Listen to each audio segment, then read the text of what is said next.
Okay, तो previous वाला videos में हमने देखा कि एक्चुअल में कैपेसिटर क्या होता है और इसका नीड क्यों है। मैं फिर भी 2 मिनट इसके बारे में बता देता हूँ, क्योंकि हमारे पास में बहुत सारा इलेक्ट्रिकल इंस्ट्रूमेंट्स हैं, जैसा फैन हो गया या रोटेटिंग, बहुत सारे रोटेटिंग डिवाइस हो गया। उन लोग को स्टार्ट करने के लिए एक हैवी टर्क का रिक्वायरमेंट होता है, बहुत ज्यादा टर्क का रिक्वायरमेंट होता है। और वो टर्क रोटेशन के लिए जो टर्क का रिक्वायरमेंट होता है, वो टर्क के लिए हमको डेफिनेटली बहुत ज्यादा हैवी करंट का सडनली रिक्वायरमेंट होता है। ये सडन इतना ज्यादा हैवी करंट कहां से लाएंगे, क्योंकि हमारा जो सप्लाई होता है करंट का बहुत ही कम होता है, जबकि रिक्वायरमेंट है उसको स्टार्ट करने के लिए काफी ज्यादा है। तो ये चीज को, ये नीड को पूरा करने के लिए हमने सोचा एक काम करते हैं, एक ऐसा डिवाइस बनाते हैं जो डिवाइस में कि बहुत सारे चार्ज को एकोमुलेट करके रखा जाए और जब जरूरत पड़े एट वंस एक ही बार में सारा चार्ज को उससे विड्रॉ कर लिया जाए, एक ही बार में सारा चार्ज को वो रिलीज कर दे एक ही साथ में, जैसा कि वायर में एक बहुत हैवी करंट हो और वो हैवी करंट के द्वारा हमारा इंस्ट्रूमेंट में वो टर्क प्रोड्यूस हो जाए, जितना टर्क में वो रोटेट करवा सकता है। तो ये चीज को दिमाग में लाया गया कि हमको ऐसा डिवाइस बनाना चाहिए। अब सवाल ये है कि बनेगा कैसा। तो उन्होंने स्टार्टिंग में, मैं पूरा थ्योरेटिकल समझा रहा हूँ, स्टार्टिंग में एक सिंगल कंडक्टर का प्लेट को एज ए कैपेसिटर उन्होंने पहले ट्राई किया कि सिंगल कैपेसिटर यदि कंडक्टर का प्लेट ले लेता है या सिंगल एक कंडक्टर प्लेट को लिया जाए तो क्या उसे हम लोग कैपेसिटर की तरह यूज कर सकते हैं क्या, क्योंकि हम जानते हैं हर मटेरियल अपने में कुछ ना कुछ अमाउंट का चार्ज को स्टोर कर सकता है। अच्छा, हम लोग इंसुलेटर का यूज क्यों नहीं कर रहे हैं, बिकॉज इंसुलेटर में चार्ज तो चलो ठीक है किसी तरह से भी हमने मान लो एडजस्ट कर दिया है, लेकिन वो एक बार में रिलीज करने का, क्योंकि इंसुलेटर का तो चार्ज फ्लो करने का देना नहीं है, या इंसुलेटर तो कभी भी इलेक्ट्रॉन को अपने थ्रू से पास करने देता नहीं है, तो फिर अचानक से इतना करंट वो फ्लो कैसे करवाएगा। दैट्स वाई कैपेसिटर बनाने के लिए हमने मतलब इंसुलेटर को फेवर नहीं किया, हमने बोला कि कंडक्टर ही ज्यादा बेटर रहेगा। ओके, क्योंकि उसको चार्ज करने के लिए भी हमको जो इलेक्ट्रॉन या सप्लाई करेंगे बाहर से वोल्टेज, उससे भी कंडक्टर को, क्योंकि करंट पास कर सकता है कंडक्टर के थ्रू से, दैट्स वाई उसको चार्जिंग करना भी आसानी रहेगा और यदि चार्ज जितना जमा है उसको भी आसानी से फ्लो करवाया जा सकता है। जबकि इंसुलेटर होने से उसको चार्जिंग मतलब बाहर से हम मान लो उसको सोर्स से कनेक्ट भी कर देते हैं, चार्जिंग करने की कोशिश भी करते हैं, बट उसमें क्या होता है चार्ज, क्योंकि ऑलरेडी इलेक्ट्रॉन सरफेस में होते ही नहीं है, दैट्स वाई चार्ज का डिफरेंशिएशन पॉसिबल नहीं है कि उसमें चार्ज एकुमुलेशन बहुत मुश्किल होता है। तो दैट्स वाई हम ऐसा मान के चलते हैं कंडक्टर लेना ज्यादा बेटर रहेगा, क्योंकि उसका इसमें इलेक्ट्रॉन्स होते हैं और प्लस इसमें आसानी से करंट पास कर सकते हैं, जिसके थ्रू से हम इसमें चार्ज को एकुमुलेट करवा सकते हैं। ओके, तो स्टार्ट हुआ जब मतलब कैपेसिटर बनाने का उस समय हम लोग पहले एक सिंगल प्लेट सोचे कि नहीं एक काम करते हैं, मेटल का एक सिंगल प्लेट को ही कैपेसिटर की तरह यूज करते हैं। अब इसमें दिक्कत क्या हुआ, इसमें दिक्कत हुआ कि जैसे हम लोग क्या किया, इसको चार्ज प्रोवाइड करना शुरू किया, सिंगल प्लेट को लेकर के सिंगल कैपेसिटर का प्लेट लिया, मान लो इसका प्लेट एरिया ए है और उसको लेकर के मैं इसको एज ए कैपेसिटर मान लिया।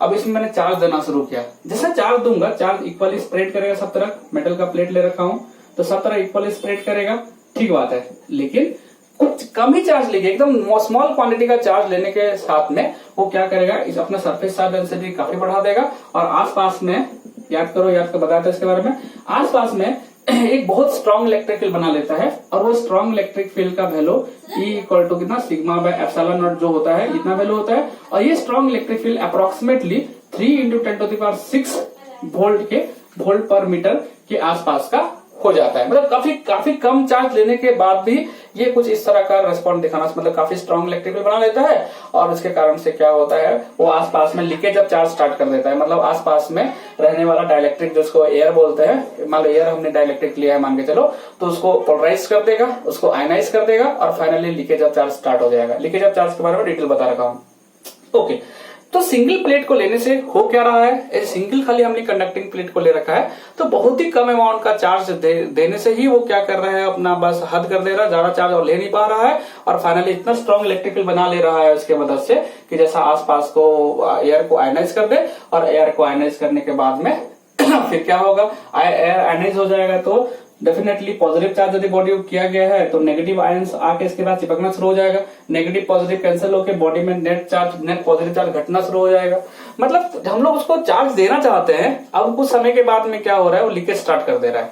इसका मतलब हम लोग इसको ज्यादा चार्ज जमा नहीं कर सकते। मतलब सिंगल कंडक्टर यदि लेते हैं, सिंगल कंडक्टर का एक प्लेट लेते हैं तो उसमें हम ज्यादा चार्ज को स्टोर नहीं कर पाएंगे। जबकि हमको नीड ये है कि बहुत ही ज्यादा चार्ज को उसमें स्टोर करना है अपने को, काफी ज्यादा चार्ज को स्टोर करेंगे तब तो हमारा डिमांड जो है, हमारा जो नीड है वो पूरा हो पाएगा। तो पहले सिंगल प्लेट को उन्होंने सोचा कि इसको यदि कैपेसिटर के थ्रू यूज करते हैं, चार्ज देते हैं, तो क्या इसको हमारा जो काम है, हमको जो रिक्वायरमेंट है वो भरपाई हो सकता है क्या। तो देखा गया ये कि हल्का ही चार्ज ले रहा है। उसके बाद में उन लोग क्या कर रहा है, इसका इतना स्ट्रॉन्ग इलेक्ट्रिक फील्ड आसपास में बना दे रहा है कि जैसा कि वो क्या है, फटाफट लीकेज ऑफ चार्ज स्टार्ट हो जा रहा है। तो उन्होंने बोला नहीं, बड़ा साइज का हम छोटा साइज का ले रहे हैं, ठीक बात है, यदि बड़ा साइज का प्लेट लेंगे तो कर सकते हैं, लेकिन वो प्रैक्टिकल साइज का ही नहीं रहेगा। पंखा में इतना बड़ा पंखा है, उसमें तुम इतना बड़ा कैपेसिटर लगाओगे क्या, कोई फायदा नहीं है। मतलब इस सब यदि बड़ा प्लेट लेते हैं तो उस केस में चार्ज जमा किया जा सकता है, उसका कैपेसिटी बड़ा प्लेट में ज्यादा रहेगा, लेकिन उतना प्रैक्टिकल साइज का वो नहीं रहेगा। तो उन्होंने बोला ये जो जरा ठीक नहीं बैठ रहा है। ओके तो सिंगल प्लेट को एज ए कैपेसिटर ट्रीट करना, मतलब लेना बेटर नहीं रहेगा। उसके बाद से उन्होंने एक ऑब्जर्वेशन किया, जरा ध्यान देने का चीज है। मान लो हमने एक प्लेट लिया है, अब 2 डायमेंशन में समझो, ये ऐसा प्लेट है। प्लेट को हमने क्या ऑलरेडी पॉजिटिव चार्ज कर दिया है, ठीक है। जितना ये चार्ज ले सकता था उतना मैंने ऑलरेडी इसको पॉजिटिव चार्ज कर दिया है मेटल प्लेट को, जितना वो चार्ज ले सकता है ऑलरेडी। उसके बाद से चार्ज दोगे तो लीकेज स्टार्ट हो जाएगा। चलो ठीक है। इसके बाद मैंने क्या किया, ये पॉजिटिव है ना ऑलरेडी, तो इसको मैंने सब तरफ पॉजिटिव चार्ज कर दिया ना, सॉरी पॉजिटिव हो गया, और इसको मैंने ऑलरेडी पॉजिटिव चार्ज देके रखा, दोनों साइड प्लेट का पॉजिटिव चार्ज फैल गया है। और फाइनली क्या किया, मैंने देखा कि इसके बाद और चार्ज वो अपने में एक्युमुलेट नहीं कर सकता है। ओके, अब एक काम करते हैं, एक और न्यूट्रल प्लेट को उसके साइड में हम क्या करते हैं, मान के चलो रख लेते हैं। एक न्यूट्रल प्लेट मतलब जिसमें कोई चार्ज, नेट चार्ज फिलहाल बना नहीं है। तो न्यूट्रल प्लेट को जैसा इसके एकदम नजदीक में रखोगे, रखते के साथ में क्या देखने को मिलेगा, डेफिनेटली इंडक्शन मेथड होगा। और इंडक्शन के माध्यम से जो मेटल प्लेट में रहने वाला है ना, जो पॉजिटिव, क्योंकि मेटल है तो उसमें चार्ज आसानी से मूव कर सकता है, ये खासियत होता है, इलेक्ट्रॉन्स आसानी से मूव कर सकते हैं। तो जैसा मैं ये प्लेट के सामने में इसको चार्ज ऑलरेडी दे दिया था, उससे ज्यादा चार्ज और ले नहीं पा रहा है, उससे ज्यादा चार्ज दोगे तो फिर वो आसपास का डाइलेक्ट्रिक या एयर को आयनाइज करना शुरू कर देगा, जो कि हमारे लिए बहुत मुश्किल है। इसका क्या बात, इतना चार्ज, इसका हमको जितना जरूरत है चार्ज को जितना स्टोर करना है इसमें, उतना चार्ज स्टोर ही नहीं हो पा रहा है, कुछ ही चार्ज दे रहा हूं, उसके बाद में ये अपना काम खत्म हो गया इसका। तो मैं बोला एक काम करते हैं, एक प्लेट के बदले उसने एक तो चार्ज प्लेट होकर रख लेते हैं और एक तो हम न्यूट्रल प्लेट रख लेते हैं। जैसा न्यूट्रल प्लेट लिया, न्यूट्रल प्लेट लेते के साथ में ये क्या करेगा, इसके थ्रू से यहाँ पे इंडक्शन स्टार्ट हो जाएगा। इंडक्शन होने से क्या होगा, पॉजिटिव एंड क्या करेगा, नेगेटिव चार्ज इस साइड में जनरेट करेगा, ठीक है। जितना पॉजिटिव इधर है उतना ही नेगेटिव इधर जनरेट करेगा, बहुत नजदीक में, ठीक है। और इधर क्या करेगा, पॉजिटिव एंड क्रिएट करेगा। क्योंकि इसमें नेट चार्ज 0 रखना है, न्यूट्रली था, तो इस साइड में मतलब क्योंकि इसको हमने ऑलरेडी चार्ज दे रखा हुआ है, और ये जितना चार्ज ले सकता था ये प्लेट, मान लो इसका नाम मैं ए दे देता हूँ, ए प्लेट है, जितना इसका चार्ज रख सकता था उतना ऑलरेडी मैं चार्ज देकर रखा, उससे एक्स्ट्रा चार्ज दोगे तो लीकेज हो रहा था। मैं बोला उसके बाद में मैंने एक न्यूट्रल प्लेट को लाया बी, और उसको मैंने क्या किया एक न्यूट्रल प्लेट को लाया बी, और उसको मैंने क्या किया, चार्ज प्लेट के पास में रख दिया। रखते साथ में इंडक्शन हुआ, और इस साइड में क्या होगा, नेगेटिव चार्ज, और कंडक्टर प्लेट का उस साइड में पॉजिटिव चार्ज बन गया, ठीक है। अब जरा सिचुएशन देखो, ये प्लेट आते के साथ में हुआ ये कि देखो इस रीजन का यदि हम पोटेंशियल प्लेट का इस साइड का यदि मैं पोटेंशियल बोलूं, तो पोटेंशियल लेट अस कंसीडर, क्योंकि पॉजिटिव चार्ज दिया हूं तो डेफिनेटली पॉजिटिव पोटेंशियल आएगा। Let this potential value is plus 10 volt, starting में था, मतलब स्टार्टिंग में 10 वोल्ट था। ओके, प्लेट का पॉजिटिव प्लेट है, इसका 10 वोल्ट का पोटेंशियल है। लेकिन जैसा इसको हमने एक न्यूट्रल कंडक्टर के पास में रखा हुआ है, एक न्यूट्रल कंडक्टर के पास में रखा, तो इधर वो नेगेटिव चार्ज जनरेट कर रहा है, उधर एक पॉजिटिव चार्ज जनरेट कर रहा है। नेगेटिव साइड में नेगेटिव पोटेंशियल जनरेट होंगे, पॉजिटिव साइड में पॉजिटिव पोटेंशियल जनरेट होंगे। ओके, मान लो नेगेटिव साइड में इसका पोटेंशियल आया है, फिलहाल मान लेते हैं माइनस, जितना पोटेंशियल इसका उतना पोटेंशियल इसका नहीं होगा, इसको याद रखना है।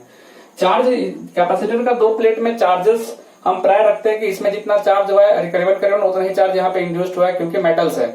मेटल वाला केस में क्या अच्छा खासा इंडक्टर, मतलब अच्छा खासा इंडक्शन होता है। दैट्स वाई जितना चार्ज यहाँ पे आता है करीबन करीबन उतना ही चार्ज इस साइड में बन सकता है, ठीक है। अब मैं जो बता रहा हूँ जब समझने की कोशिश करो, हो गई ये कि जैसे एक न्यूट्रल कंडक्टर को रखा मैंने, न्यूट्रल प्लेट को रखा, इस साइड में क्या हो गया, नेगेटिव चार्ज बन गया, इस साइड में पॉजिटिव